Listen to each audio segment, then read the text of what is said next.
Hindi po ibig sabihin nun na kapag tayo ay nag-uumpisang magnegosyo ay nagpapayaman na tayo. So ayun guys, good morning sa inyong lahat. Nagluluto pa lang tayo ng ating breakfast. Pritong itlog lang muna. Dahil kababangon lang ng gising mayaman.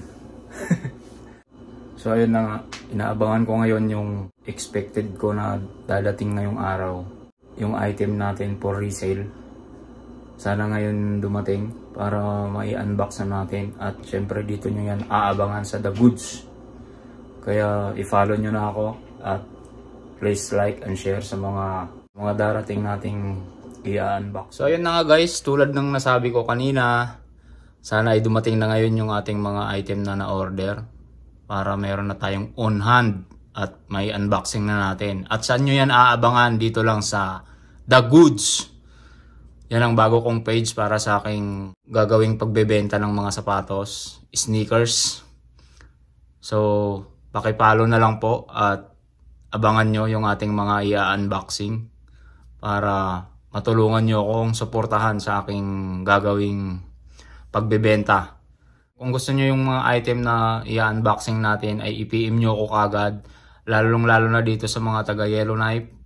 Ayan, hindi nyo na kailangang maghintay pa ng ilang araw para sa shipping. Pwede nyo akong puntahan dito, pwede nyo akong i-PM, pwede tayong mag-meet up. Pwede tayong mag-meet up para makita nyo physically yung sneaker na gusto nyo.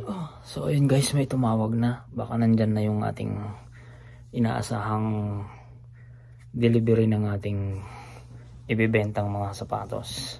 Kaya babain na natin. Tara.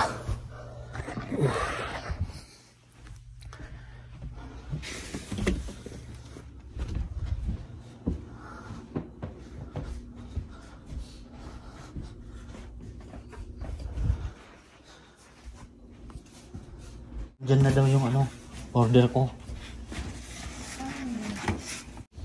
So ayan guys, tingnan natin sa baba yung in-order natin. Nandito na pala sa mismong pinto.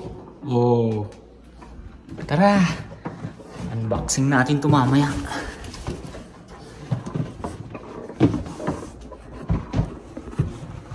Ganun lang yun. So again guys, may aabangan na kayo.